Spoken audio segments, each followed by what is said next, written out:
I'm Christopher Green. You're watching AMTV Alternative Media Television.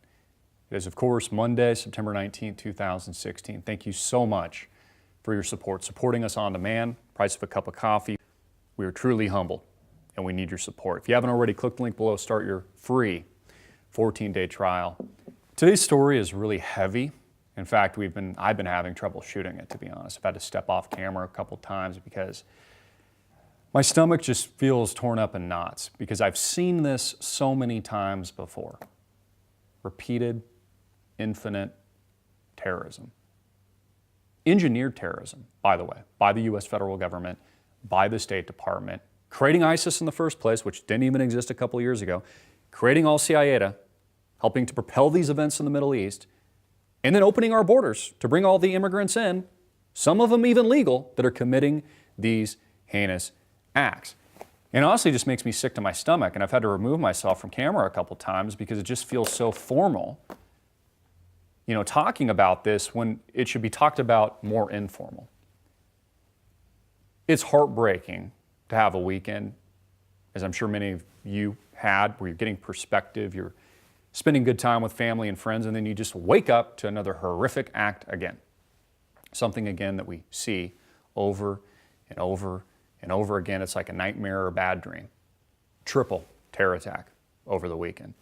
And thankfully, nobody died, as far as I know thus far, outside of the knife attack killer in Minnesota. Again, a triple terror attack.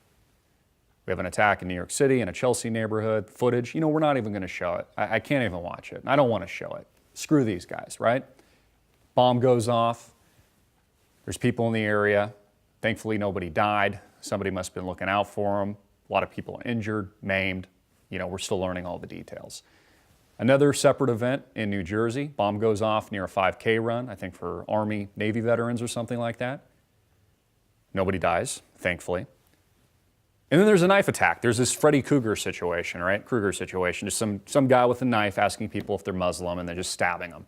I think there was like 9 people stabbed. And it took a gentleman, a responsible gun owner, an off-duty police officer, mainstream media doesn't like that narrative at all, who shot and killed the terrorist. A hero. Again, the mainstream media doesn't want to tell you about that, doesn't really want to propel that narrative to the public because, it's not really convenient. I mean, after all, they want your guns, America. And the only thing that stopped this knife-wielding Freddy Krueger terrorist was a gun by a responsible gun owner and a police officer. I'm sure the Black Lives Matter movement doesn't like that either, right? Police officer being a good guy for once.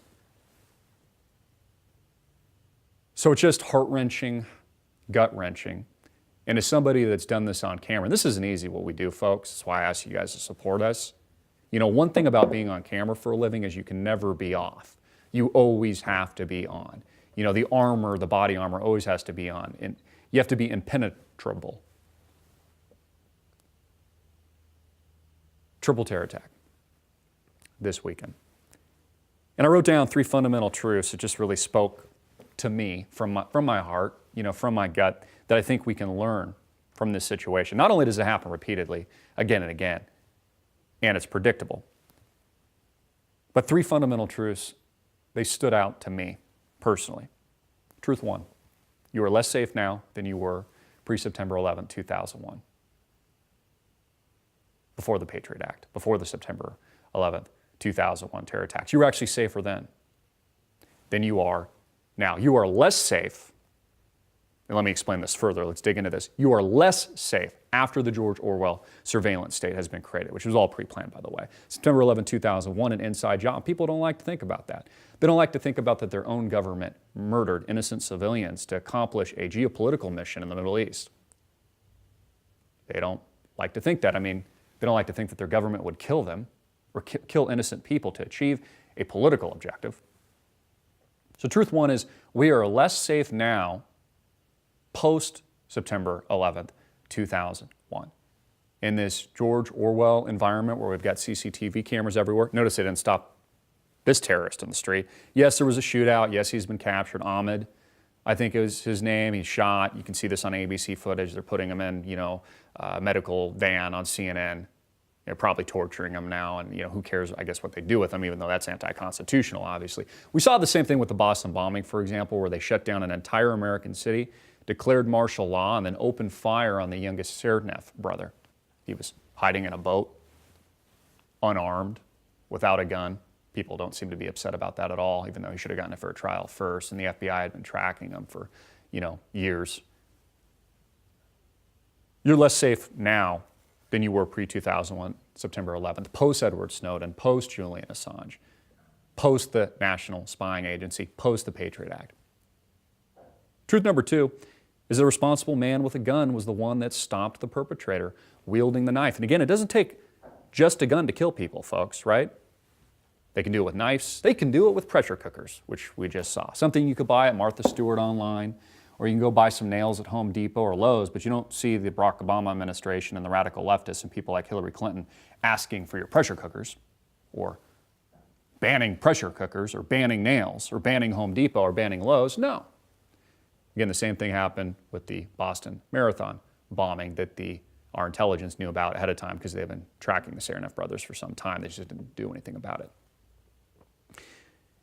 And truth number three, is that leftist immigration policies in this country has only fueled and bred radical jihadi terrorism here in the United States of America. Radical leftist, lax, and liberalized immigration policies. And these guys were even legal, right? Ahmed, allegedly, according to the mainstream media reports, if they're to be believed, was a naturalized naturalized American citizen, immigrated from Afghanistan. And the knife-wielding attack dude was a Somali citizen, again, coming to the country. I mean, even if it's legal, it's too lax. These policies are too lax. And it only emboldens Donald J. Trump in his campaign. Every single time there's a terror attack like this in this country, and again, I've seen it so many times going on 10 years now from broadcasting this show, it only helps to promote Donald J. Trump's campaign, and it hurts Hillary Rodham Clinton. It's exactly why they didn't even want to call it a bombing at first. They didn't even want it to link it to terrorism. They actually criticized Trump for calling it what it was, a bomb that went off in New York City, or a bomb that went off in New Jersey. Even Hillary Clinton said it so herself, and then they cut that out, and then they criticized Donald Trump for using the same verbiage because they didn't want to link it to terrorism. Now, de Blasio, the mayor in New York, is now saying it is linked to terrorism, but they had to shake it out of him, right? Because it's not a narrative the mainstream media wants to put out to the general public. Just like they don't want to tell you that a responsible man with a gun was the guy who saved lives in the Minnesota mall attack. So those are the three fundamental truths that I see as takeaways, but it's kind of boring too. Like it's heart-wrenching, it's gut-wrenching, but again, we've seen it so many times, it just happens all the time. I mean, this is what America has become now. You're not safe. I mean, what happens in a worst-case scenario where terror cells are activated in every major city and potentially every town in the United States of America? What happens then? Is that going to be a, good day to write home to mom about? It seems like we should be having more of an informal conversation about this, and I think that's what we're doing today because, something about it just doesn't feel right. It hurts. It's scary. And most importantly, it helps to fuel and popularize a very familiar narrative that the U.S. government is pushing to you, the general public, of which it continues to brainwash. The terrorism is at a high alert. It's white hot, and it's why they need your freedom, even though it's made you less safe. I mean, it's really kind of a interesting twist there, right? We live in a surveillance state now, all of this proven. Got cameras everywhere. There is no privacy, yet somehow you're still less safe and they can't stop the bombs from going off. They can't stop the crazy people with knives. And we told you all this here years ago. Again, expect an acceleration of terrorism as a result of these policies, not a deceleration, because they can't stop it. Terrorism can't be stopped. U.S. government, of course, knows that, but again, they're going to use it as a smokescreen to take away your rights, take away your guns, take away your liberty, take away your freedom, because when the people are fearful and the livestock and the sheep are scared, they'll do anything to be protected. They'll do anything to be safe. This is a problem in America, and I don't see how it's not common sense. I mean, this is happening all around the world, Europe, this is global. I don't see how it's not common sense to put a halt, like Donald Trump has said, to all immigration for that matter, until we figure things out, until people stop slaughtering others in the streets. It doesn't sound racist or xenophobic or sexist or anything to me. It just seems like common freaking sense. We need to put an end to this now. We need some common sense policy around this now. We need to stop this lax immigration policy now, fueled by the radical leftists and the PC social justice warrior culture that makes up the United States of America today. Something's not working. Ain't it obvious? The bombs keep going off. The knife attacks keep on happening. And again, it doesn't even take a gun. Something that they don't want to put into your mind because they want your guns. They can do it with knives, they can do it with pressure cookers, they can do it with nails, they can do it with their bare freaking hands. Do it with a hammer, you can do it with a bat, a nail gun, I mean anything.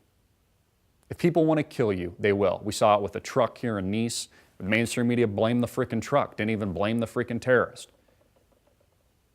Something is wrong with America, and something is wrong with the world today. That's probably why I'm so sick to my stomach, because I've seen it so many times. Just another freaking terror attack, just another report. We've done so many of them, I've honest to God lost count of it.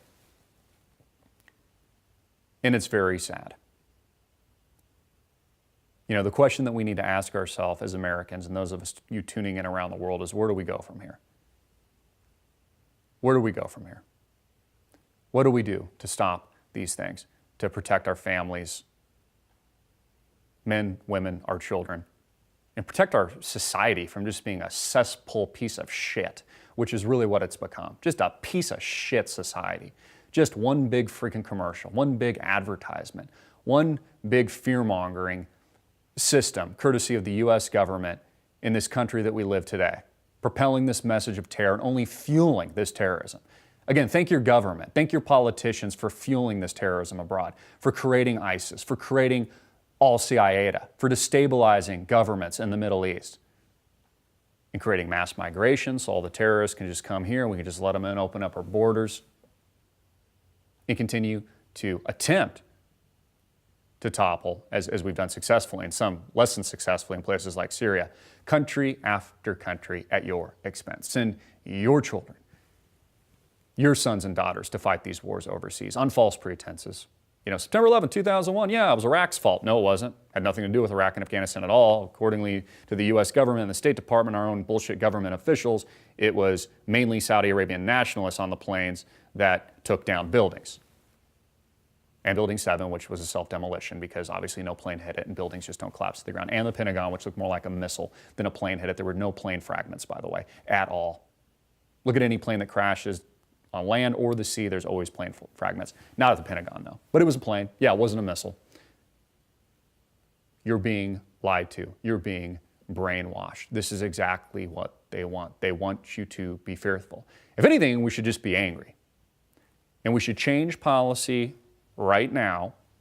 And as Donald Trump has suggested, and he's not perfect, but it's a good recommendation, halt and put a stop to all immigration, for that matter, right now, until we figure things out. So we can go more than a month without one of these gruesome terror attacks hitting our land. Killing, maiming, murdering, dismembering, destroying our humanity, and creating a bloody, bloody, violent world in a place that should be safe. Tragic, tragic day. Get this video out. I'm Christopher Green. You're watching AMTV, Alternative Media Television, hard-hitting it in your face. And please support us so I can continue to do videos like these that push the envelope of real truth and real news, coming from the heart and the gut from somebody who actually gives a shit.